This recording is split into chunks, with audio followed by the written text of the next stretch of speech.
pessoal, por que o Brasil tem 5.571 municípios e como torná-los mais eficientes em cada região? É esse o assunto que a gente vai abordar nesse vídeo, com dados extraídos em geral do IBGE e outras fontes de autoridade. O Brasil tem hoje 5.571 municípios, alguns deles têm área maior até do que Portugal. No extremo oposto, há municípios que são tão pequenos que caberiam, inclusive, no campus universitário da USP, em São Paulo. Esses municípios têm cerca de 3,5 km² cada um, e o campus principal da USP ocupa cerca de 7,4 km². Então, existem na divisão territorial brasileira dos municípios muitos casos curiosos que a gente vai mostrar nesse vídeo. Alguns municípios geram bilhões em impostos próprios, outros mal conseguem pagar a luz da sua própria prefeitura. Há casos de municípios com população inferior a 1.000 habitantes, algo em torno de 4 municípios que estão nessa situação, e produção em que as transferências correntes recebidas de outros entes chegaram a mais de 90% do total de suas receitas no ano de 2024. Enquanto isso, a cidade de São Paulo recebeu 22,6% e Rio de Janeiro 30,01% de transferências correntes. Eu vou mostrar também nesse vídeo onde você pode obter esses dados. Como esse mapa geral foi desenhado?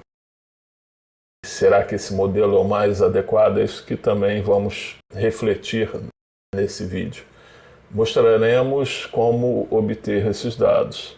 Visitaremos juntos de modo virtual alguma dessas cidades e veremos fatos curiosos sobre elas. O crescimento da quantidade de municípios brasileiros aumentou muito a partir de 1950. Em 1996, porém, houve essa percepção de que muitos municípios foram criados sem ter estruturas viáveis em termos administrativos, fiscais e econômicos. Essa consciência só veio com a edição de uma Emenda Constitucional número 15 de 1996, que deu uma trava nessa expansão desenfreada. A questão reside menos na quantidade de municípios e muito mais no modelo de arrecadação, de distribuição de recursos e de administração desses recursos. A gente vai ver que existem países em que a divisão é inclusive maior, só que é um modelo muito mais descentralizado. Como chegamos aos 5.571 municípios atuais? O Brasil chegou aos atuais 5.571 municípios por um processo histórico de crescimento acelerado ao longo do século XX. Na década de 1940, o país tinha cerca de 1.500 municípios. Com a urbanização, a expansão territorial e ajustes administrativos, esse número subiu gradualmente até alcançar cerca de 4.000 na década de 1980. O grande salto aconteceu após a Constituição de 1988, que mudou profundamente o papel dos municípios.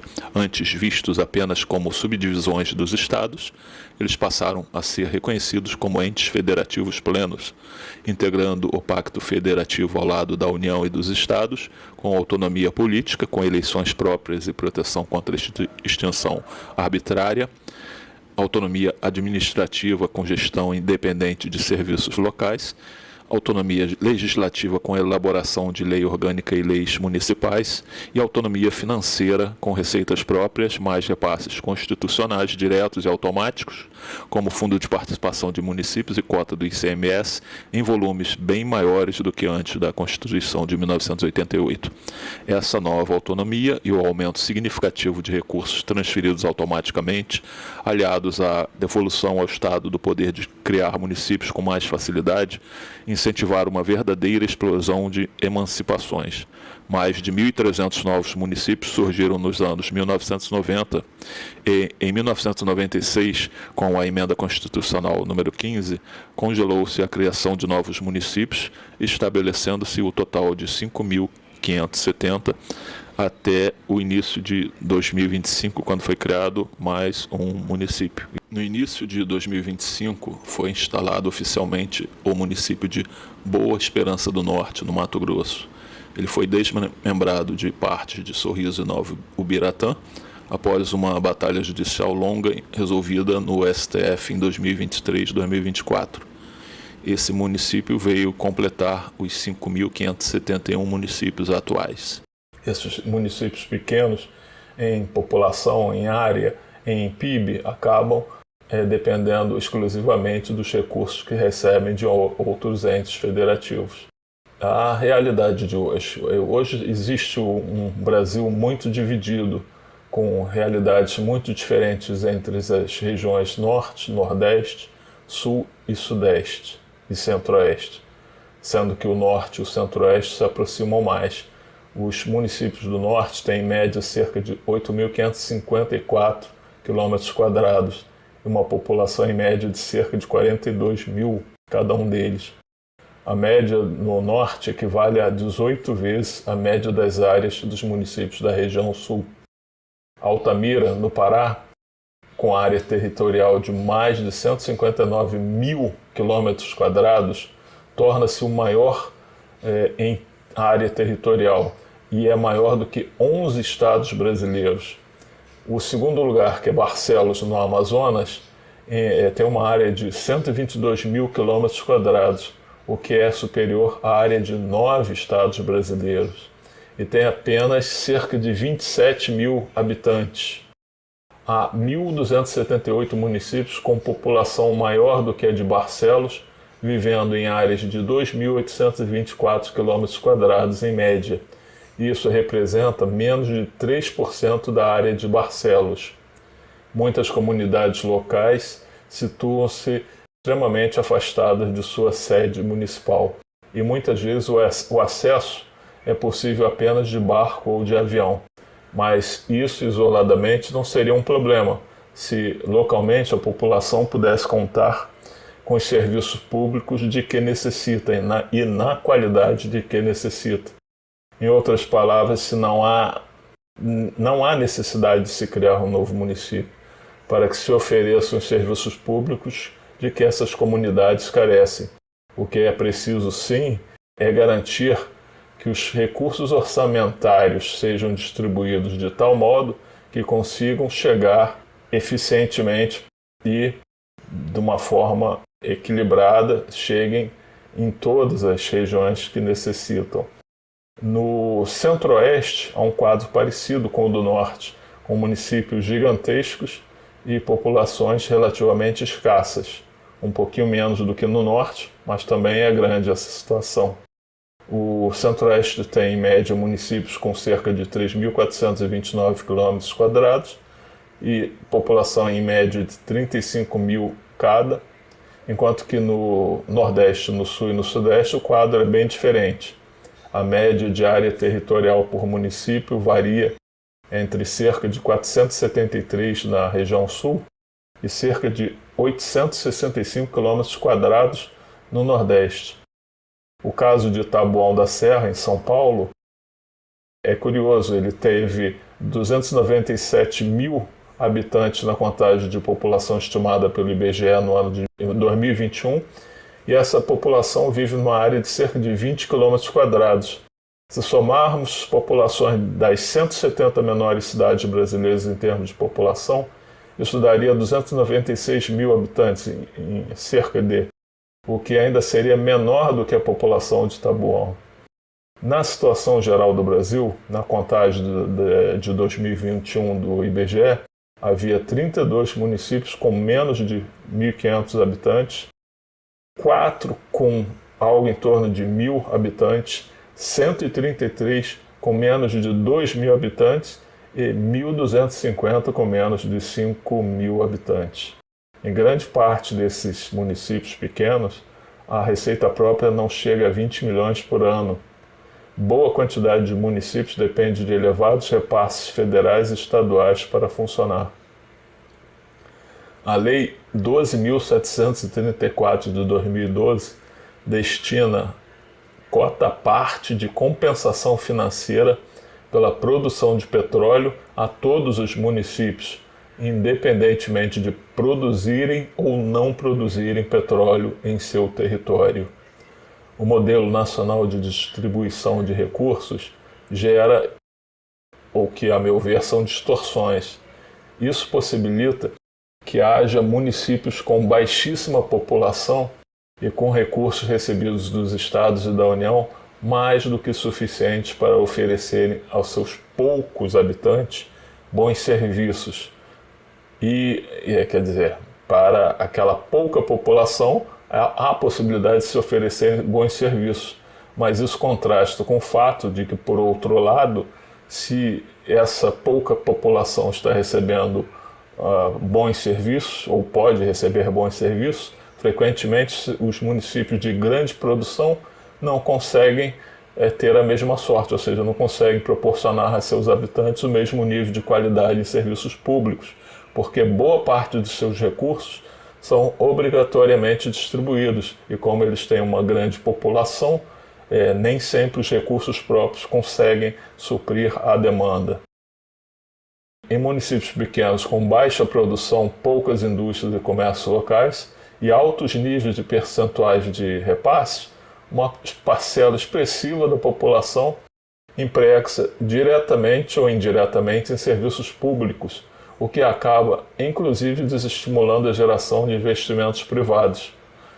Além disso, o modelo de repasses atual estimula a criação de municípios sem viabilidade econômica, a qual é artificialmente garantida com os recursos oriundos da produção e do trabalho em áreas alheias, o que abre espaços a questionamentos sobre a moralidade e sobre a justiça desse modelo de repartição.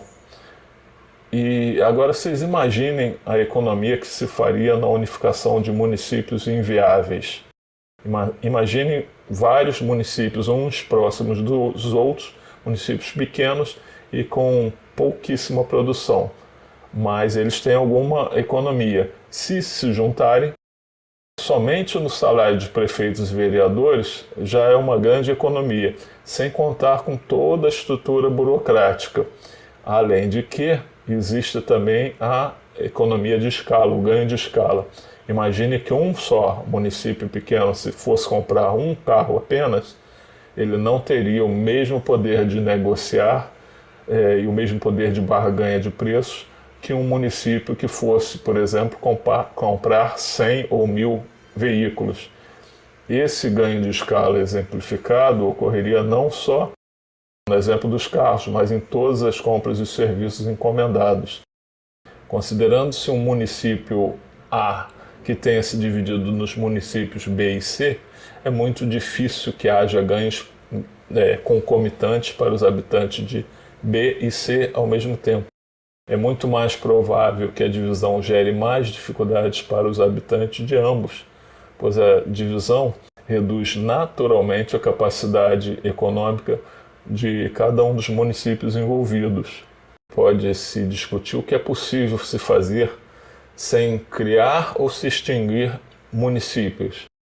E a gente deve, nesse momento, lembrar que as escolas, os postos de saúde, a construção de estradas e outros serviços públicos não dependem de se criar um novo município. A autonomia para gerir recursos locais também pode ser dada por meio de subprefeituras, distritos com orçamento próprio ou consórcios intermunicipais. Vários países e até estados brasileiros já usam, de algum modo, algum desses instrumentos com sucesso. Ou seja, o desafio não é apenas se evitar a criação e a manutenção de municípios sem viabilidade econômica e fiscal, mas também buscarem-se modelos eficientes de gestão e organização administrativa municipal. No Brasil, os consórcios públicos de saúde já atendem diversos municípios com um único hospital de referência. Isso é muito interessante porque unem-se esforços de vários municípios e tudo fica mais barato. lembrando do exemplo do ganho de escala. Já há também casos de subprefeituras com orçamento próprio dentro de um mesmo município, o que é interessante porque faz chegar nas diversas comunidades o recurso que interessa, né? Uma proposta realista para o Brasil seria no norte, centro-oeste, em áreas onde existem índices baixos, debaixo da cidade, iria se estimular a criação de unidades administrativas descentralizadas, sem necessidade alguma de criação de novos municípios, com critérios geográficos e de acessibilidade, usando modelos como distritos com autonomia ampliada, representação popular e administrativa descentralizada. Hoje em dia, com o advento dos trabalhos remotos, torna-se ainda mais viável oferecer à população que vive distante dos centros administrativos os meios adequados à participação e influência nas decisões sobre assuntos locais. Basta que cada localidade tenha representantes com poderes e orçamentos suficientes para a defesa dos interesses da sua comunidade local, junto à estrutura do governo municipal. Nas regiões Nordeste, Sul e Sudeste, onde há mais concentração de população em áreas menores, pode-se incentivar fusões voluntárias ou consórcios permanentes entre municípios com baixa capacidade fiscal, a fim de se manterem subprefeituras com identidade própria e orçamento também local. Países que adotaram reformas semelhantes reduziram seus custos administrativos em percentuais que variam de 20% a 35% e melhoraram índices gerais, a exemplo dos pertinentes às áreas de saúde e educação.